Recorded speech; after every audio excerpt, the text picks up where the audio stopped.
Well, it was another solid week for financial markets last week. The S&P 500 notching its longest daily winning streak since all the way back in 2004, while havens such as gold faced fairly chunky headwinds amid what was a broadly more positive and conciliatory tone on trade out of the United States, and also a solid slate of Magnificent Seven earnings as well.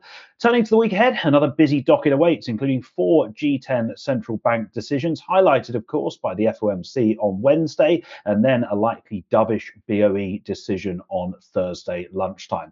Plenty else going on besides, leaving us with lots to discuss on the trade-off this week. So without further ado, let's crack on with the show.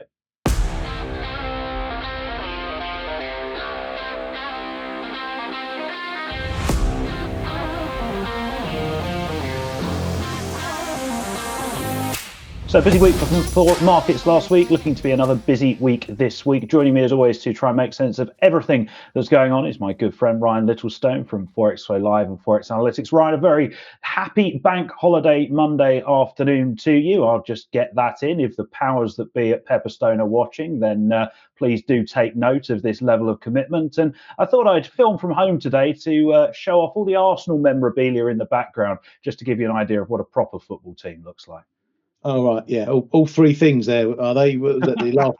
There's more out of shot. Wins.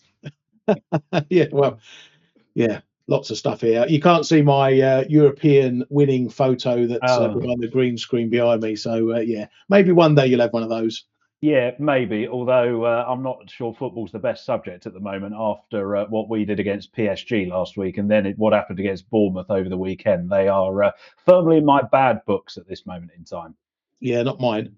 I bet. Right, let's crack on with the show, shall we, and get into topical thunder. So plenty of places we can start today, but I'm going to kick things off with a look at the jobs numbers that we had out of the United States on Friday. And all in all, it was a pretty solid jobs report, to be completely honest with you. Headline non-farm payrolls rising by 177,000 in the month of April, well above the consensus 135,000 figure, and also topping the Bloomberg forecast range, well above my own guess of 130,000 as well. So no matter how big a bribe I pay you this month, Ryan, there's no chance of me winning that sweepstake you were running. We did have quite a chunky downward net revision to the prior 2 months of data, though, minus 58,000, not the best, dragging the 3-month average of jobs gains to about 155,000. So as near as makes no difference, in line with that break-even payrolls pace. In terms of other bits and bobs, average hourly earnings, they rose by 0.2% on the month, which saw the annual pace remain unchanged at 3.8%, while unemployment, that also held steady at 4.2%, despite labour force participation rising to its highest level since January of 2020.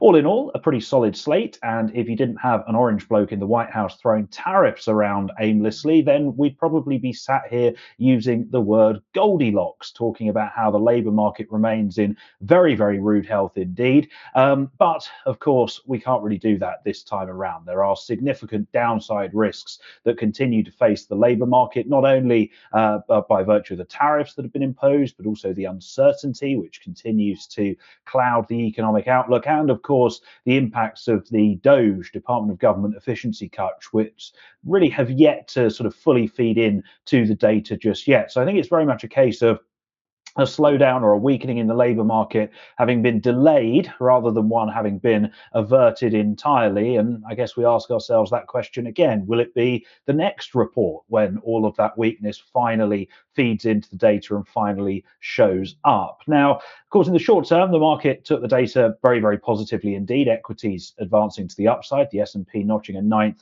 straight daily gain, although neither of us were at the desk for the close. I think we were both watching that from the banks of the River Thames. But I do think the sort of broader takeaway is that neither the US economy, the US labour market, nor equities at large are really out of the woods at this moment in time. But in the here and now, and I know you're going to talk about this momentarily, Ryan, certainly gives the Fed absolutely no need to rush into any sort of rapid policy easing, because for the time being, at least, the US labour market is ticking along just fine. Yeah, absolutely. And I'm going to channel my inner Lagarde here and say I feel like a Well, market. You've got a suntan as well. Yeah, not quite. I'm working on that part. Yeah, I feel like, and the market feels like a bit of a surfer, waiting for that big wave to come. And the same thing with the jobs market. Everyone's gets these jobs reporting on. Is this the one that's going to roll over? Is this the one that's going to show all the government job losses? Is this the one where firms have had enough of tariffs and starting to cut the labour force? And it wasn't. So we're looking like we're having to sit on our surfboards and wait for the next wave to come along. But yeah, overall, again, it's another jobs report that shows the US isn't yet ready to roll over, and that I think is the most important take from all of that. And that's evidence, because I wanted to look at 10-year yields on the back of that, and we saw a bit of weakness in yields in the early part of the week, and then that sort of steadied as we saw this turnaround in stocks and the dollar itself turning around. And yields sort of finished on a bit of a high note after that jobs report, which again just shows the market washing out a bit of that fear. But it's we're in this waiting game. So we're going to do it all again next month, and we're going to do it after the next piece of big data. By the time you've seen this, we would have had the ISM services number out. The market obviously may have reacted to that. So yeah, we're just in wait and see mode, and everyone else is in the same boat.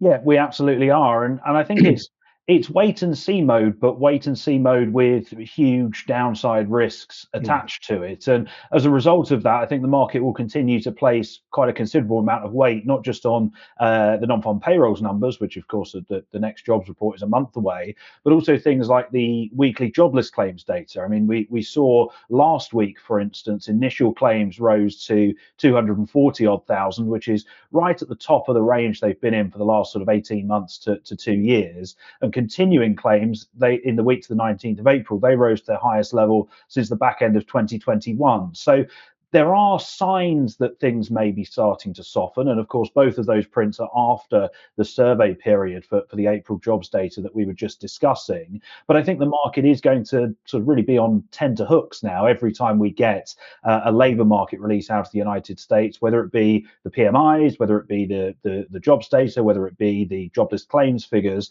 almost going, is it now? Is this the one where it really does start to roll over? Because, and I know we discussed this previously, but there is going to be a Thursday afternoon in relatively short order where we have a horrific jobless claims number, and all of a sudden those recession worries are crystallized. It's just a question of when that's going to come, I suppose. Yeah, I mean, even that jobless claims number, that had some skew apparently in from New York and some seasonality going on there. So, even that potentially wasn't a real number. But I've always said for jobless claims, because it's a weekly number, unless we're sort of trending over 350, 400,000 a week and continuing claims of well over 2 million, it really isn't nothing to get, excited about, even if we do get a tick up into the 1.9 millions as we saw. But you're right in what you say. The market is waiting. It still wants this bad news to come. But I think the price action at the moment is just suggesting, well, while that bad news isn't coming, the market's not prepared to move any further south in certain assets. Yes, indeed. To coin a horrible market cliche, participants are climbing the wall of worry. And to use another cliche that I absolutely murdered recently, markets can remain irrational longer than you can remain solvent, although I said longer than you can remain sober, which is a version that I actually prefer, I think, given the way things are at the moment. Anyway, speaking of sober market participants, Fed Chair Powell is certainly one of those, and we'll be hearing from him on Wednesday evening. Yeah, absolutely. And while the Fed are expected to stay unchanged and not do anything, that doesn't mean they'll be snoozing with their feet up. They're watching the economy and how it's performing under Trump. So I'm going to look at quickly just what they've seen last week. So first off, we had the trade deficit jumping, those strong imports playing into things. And that came into what looked like a large inventory build. We saw some of the inventory data building up there as well. Now, that is matched with some GDP sales numbers that were pretty soggy. So that tells you that all that importing is pretty much going into stocks rather than being sold on as yet. Then the GDP was negative, but, even on that, was it minus 0.3%, not collapsing, not falling out of bed, not as bad as the market fears. Then we had housing. We've had some, Well, and also, sorry to interrupt you, mate, but those two facts are directly linked. We saw a huge surge in imports, so a big drop in net exports because people are front running the tariffs, and that's what then dragged the GDP number lower. Yeah, exactly. And I was explaining to some of our colleagues, how that GDP works. Sometimes it depends how those imports are counted, whether they've gone on to be produced or whether they've just gone and sat on shelves. And as I say, by the data, it looks like they've just gone and sat on shelves. So then housing market, we've seen all the recent numbers, starts, permits, pending sales, new home sales, some little softness, but certainly no red flags from those numbers. House prices still positive. We are seeing a little bit of easing of the level we've seen previously over the last year or so. Mortgage activity, again, another weekly number, the MBA refinancing and new mortgages. Still positive, but they have been softening a little bit. So something just to keep an eye on, but again, no outright collapses. We know about the consumer confidence data. We saw that again from the conference board numbers, another negative one, higher inflation expectations. So that's trending a bit on those inflation numbers. Jolts eased, so less openings going into the market. But as Fed heads have been telling us, they're seeing a lot of slower hiring, but no firing. So that's, again, you can compare what they're seeing and what they're saying to what the data has been showing. Sector-wise, it's really been manufacturing that's been down in the dumps, but that sector has been weak globally for, 18 months, 2 years now. So obviously, it may get worse due to all this tariff situation. And as witnessed in the ISM last week, pretty much every respondent comment in that report mentioned tariffs as one of their potential reasons why things are turning a bit sour. So we knew about all this stuff already, but it may just get a bit worse. Inflation, that's coming down a bit as well. PCE, Powell, third time on the trot. He's nailed those numbers exactly for both the PCE and the core number, taking the volatility right out of that data point at the moment.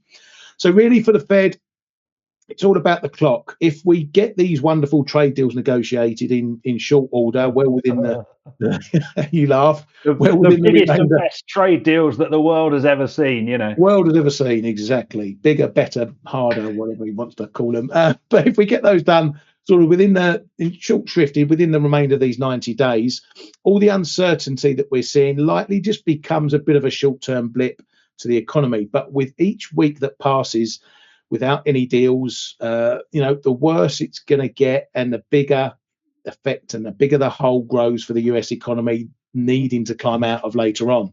So how does the Fed manage all that? Well, I think they're going to have their own deadlines and red lines that, if crossed, will force them to act on the economy, irrespective of where we are with any trade negotiations. But even then, it probably won't help because it's going to take more than lowering rates to, unlock a gridlock in trade. So I think we get into that situation where they're going to be a bit damned if they do, damned if they don't, in terms of taking rates lower.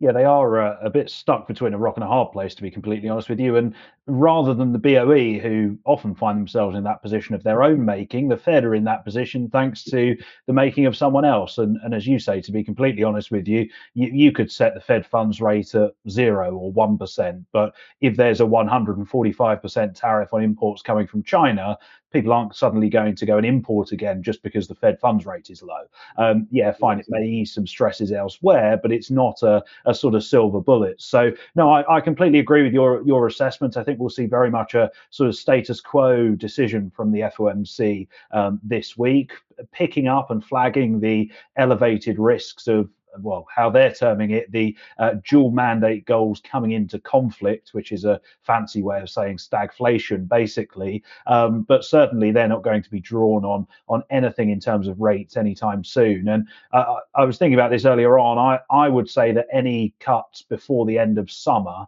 are a very, very long shot indeed, in my mind at this point, despite just looking at it, money markets are fully pricing a cut by the July meeting, which feels a little bit punchy. Yeah, and I saw that last week. We're pricing 100 basis points of cuts by the end of the year, and if you take this week out of the equation, that's 5 meetings to get those cuts done. So markets, again, this is something you need to watch out for, because if markets are getting a little bit too dovish, they might run out of meetings to actually do those cuts in.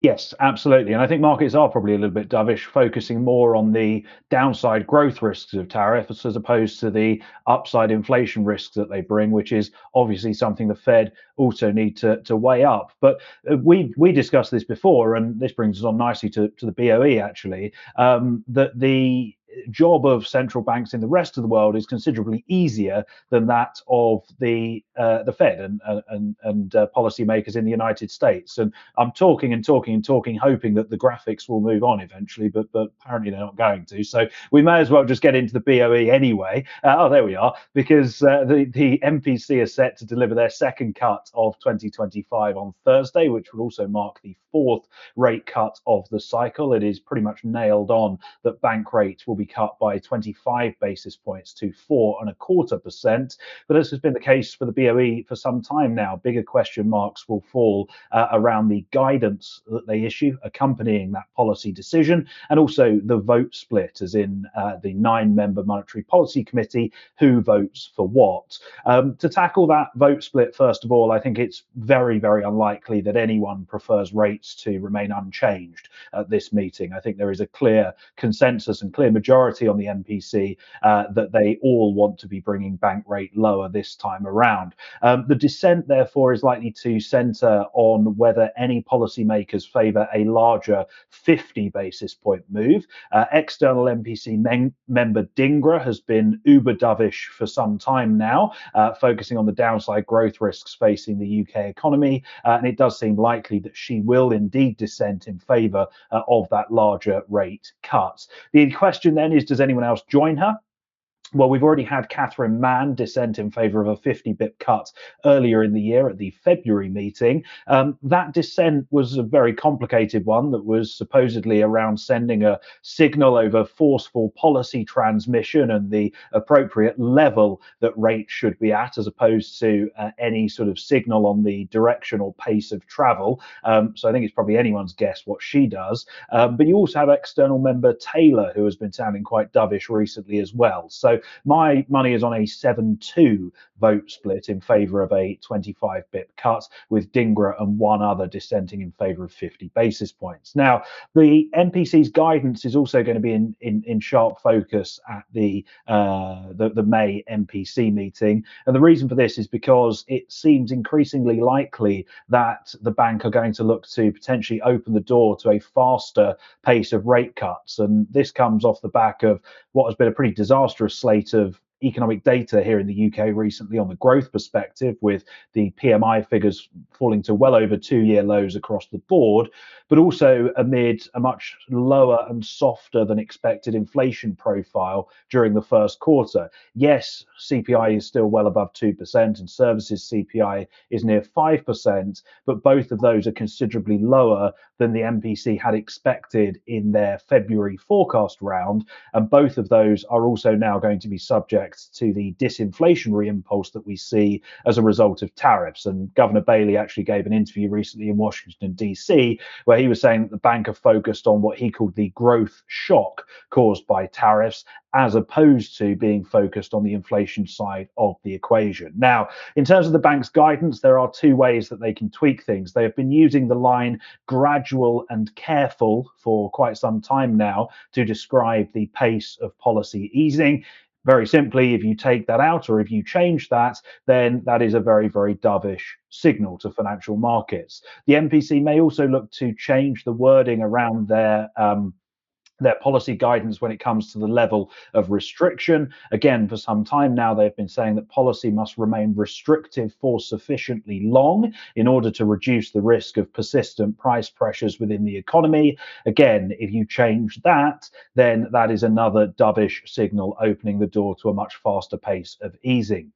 This is also a super Thursday, so not only do we have a press conference from the MPC, we'll also get their latest round of economic forecasts. We should see dovish revisions across the board. There a much lower inflation profile and probably a lower inflation peak as well, below the 3.7% they'd seen previously, a slower pace of economic growth, particularly in the second quarter as a result of the impact of tariffs and a higher unemployment rate stemming from that as well. Now, if we look at money market pricing, the sterling OIS curve sees bank rate ending the year at about 3.5%. As we are now, we're at 4.5%, so 100 basis points of cuts effectively.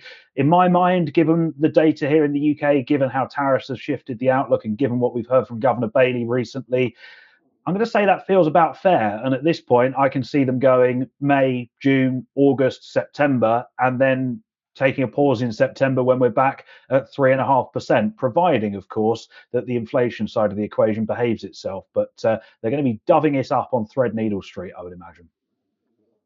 Yeah, no, I think you've got to take central banks on. We've been speaking how the central bank trade isn't anything right now with all this geopolitics going on.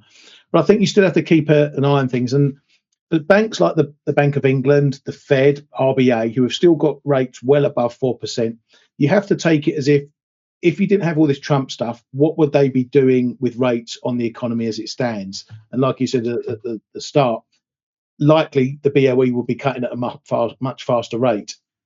So you've got to keep that in the back of your mind. I think they're also probably going to take a leaf out the Bank of Canada's book and saying, here are our forecasts, but here's 100 excuses why we're not going to even trust our own forecasts. Well, they should do that in normal times, to be completely honest with you. and that goes for the data as well, because the data is a load of old codswallop at the moment, to put it politely. So yeah, whatever forecast they give, it's going to be heavily caveated with, but this is based on something other, Trump, whatever. If that doesn't happen, this might happen, and all that sort of thing. So it's probably a meeting where they say, here's our forecast, but don't listen to them, really. As you say, not that many people do in the first place. But yeah, the vote's going to be pretty interesting. Again, I don't know, 7-2 probably. We may go a 6-3 because there's going to be enough people there who think, we don't know what's going on, trade wars, it could bring inflation, and we know how the UK gets affected by inflation pretty quickly than some countries, and how inflation tends to remain a bit stickier here than it does elsewhere. So yeah, I think it's going to be all around the houses, and we're none the wiser when it's finished. Well, that sums up pretty much every central bank meeting ever, to be completely honest with you. The one last point I would make on the BoE, just in terms of the idea of consecutive cuts, which is my base case now. The vote split is also important for gauging the likelihood of that, because we have a situation at the moment where Dingra is probably going to vote for a rate cut no matter what happens at every meeting. And we have the 5 internal members of the MPC. So that is the governor himself, the 3 deputies, and chief economist Hugh Pill, who generally, not always, but generally vote as a group. Now, what that means is you've got, at the governor's whim, 6 members of the MPC who will probably vote for a rate cut whenever he wants them to. So that means that actually, from a sort of political perspective and from a sort of management perspective, actually Andrew Bailey has a very, very strong grip on where the MPC will go. And the bottom line is, if he wants a rate cut, he is going to get a rate cut at whatever meeting he wants that cut. The dissent is not going to be such that it is a sort of blocking dissent. There are enough members on the MPC now who will be able and willing to vote for rate cuts as and when it is deemed that they are to be delivered. So I think that's something worth bearing in mind. Anyway, that's enough waffle about central banks. We can talk about something else now, I suppose. Yeah, I'm going to talk about the art of pricing in, as it's called, and really have we turned the corner in regards to this recent round of negative pricing, we call it, from all the Trump stuff. Pricing it's the same we use a lot in trading, about what's priced in. We use it for central bank expectations, we use it for economic data, and obviously politics. Now, the art of pricing in is constantly working out whether a market has fully assessed and therefore priced any particular risk event, whatever it may be. So why is this important? It's important for our trading because understanding the process of market pricing helps you to understand how you should trade it. Now, for the last few months, we've had a lot of fear, but the pricing can only go on for so long before the market finishes making that adjustment to whatever news it's trading. And then it often needs a new catalyst to keep going. You've seen this exact effect happening in stocks. We do not have one single trade deal that has seen a pen put to paper, yet the market has rallied significantly. The dollar has also turned from looking very bearish to a bit more stable. Now, does that mean we're out the woods? Absolutely not. But the price moves over the last couple of weeks show that the market is perhaps finished pricing in all the bad news for now. Now, it's very easy for traders to get stuck in a commentary narrative and ignore the prices when they move against that narrative. Now, commentary at the moment is still very negative. So many traders also have been shorting stocks on rallies, doing the same thing for the dollar, staying short on the dollar because they think it's still going to keep going down. Well, right now, the market is saying otherwise. And that's what you need to pay attention to. So for something like stocks on the dollar to fall back down, it needs something fresh. Now, it may well get that if we don't see any trade deals within the 90-day deadline, or that looks like it's going to produce nothing. Conversely, this bounce doesn't mean everything is rosy too, and we will probably have an upside limit at some point. It's almost like a Newton's cradle effect, and if you identify the price action in that, you can then define how to trade it. So if you're looking at something like the S&P, without any fresh news, we will probably find a top, somewhere pretty soon, and then maybe consolidate a little bit until we get the next round of big news, whether it's good, bad, or ugly. So I've drawn a little pattern on the chart there. That's what I'm sort of maybe expecting. What on earth that was? That little squiggle, yeah, it's my highly intelligent metric that I use, a little pen and squiggle. So yeah, look for something where we maybe hit a high, then we have a little pullback, then we try that high again. And if you find that we can't get through that high, that then tells me, okay, we've priced all the bad news on the downside, we've had a bit of relief, but the market's saying, okay, that's as far as we're going to go. Now we're going to sort of wait and see what happens next, and we'd probably do a bit of ranging. And that's where you sort of get your little flags appearing and your pennants and whatever, wedges. So I'm expecting a bit of that if we get no fresh news coming out. Obviously, if we do, then the market will move on the back of it. Indeed. Right then, Pablo Picasso, you were after a market-related bet last week. Here we go. The S&P future, the all-time high, I've just been Googling it here, is about 61.50. What trades first, 5,000 or a new record high? 5,000 or a new record high. I'm going to say new record high. I'm glad you said that, because I'm more than happy to take the other side of that, and we will. Of course you are. We've got video evidence there, so we'll have a lunch on that or something similar. But on a more, there we go. That's that agreed. But on a more serious note, it is a very, very good point, and I think there is certainly an increasing school of thought or narrative that says we are sort of past the peak of tariff-related noise, at least from a market perspective.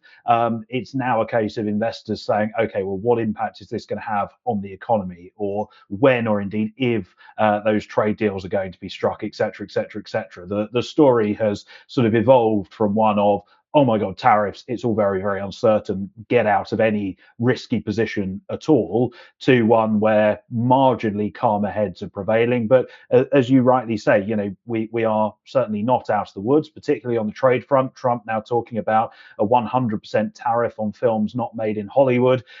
Yes, that sounds utterly ridiculous, but it's important, because is it a sign that the trade war is broadening out and now encompassing services and not just goods? And if indeed it is, then that is going to be yet another headwind for the US economy to deal with. But yeah, I'll go and find a nice Michelin star restaurant now in that case. Can I change my mind? No, too late. It's on camera now. There's no getting away from it. Right. Okay. I'm off. I'm going to start saving. I'll do our plays of the day on my own then in that case. Yeah.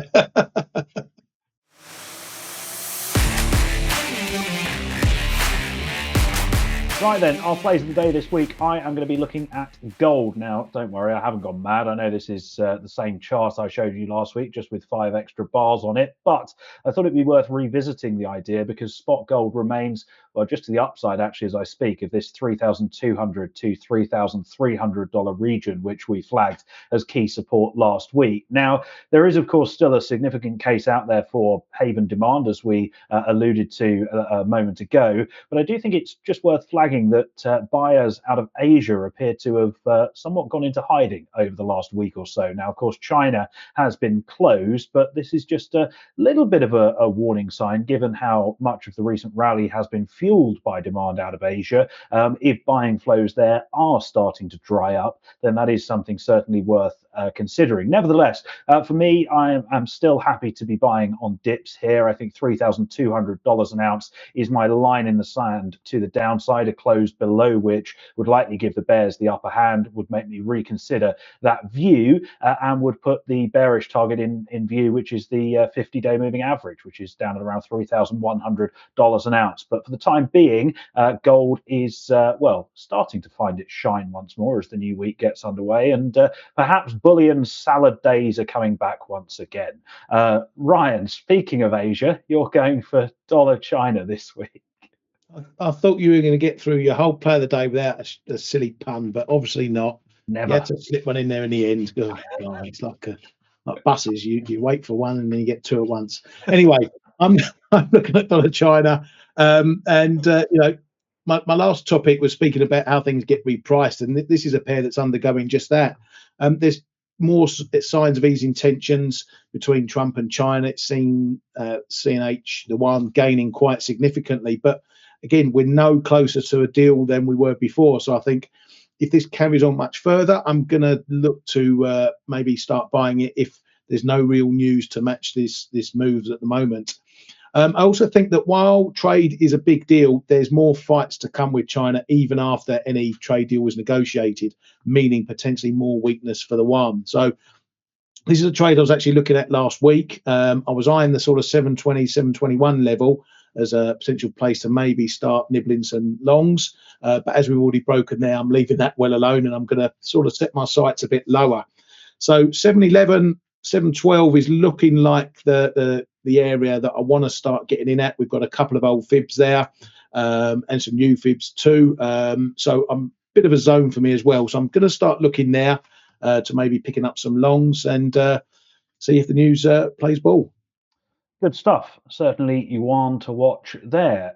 In any case, that does bring us to the end of another show while Ryan has some sort of nervous breakdown there. Thank you very much, as always, to him for joining me. Thank you also to our producer, Kyriakos, as well, who has decided to actually turn up this week, which makes a nice change. In any case, hopefully you've enjoyed the show. If you have, do drop a like on the video. Leave a comment as well. Let us know how you're trading the markets, how you're viewing everything that's going on at the moment. And the three of us will be back with another episode of the Trade-Off this time next week. Thanks as always for watching. Goodbye for now.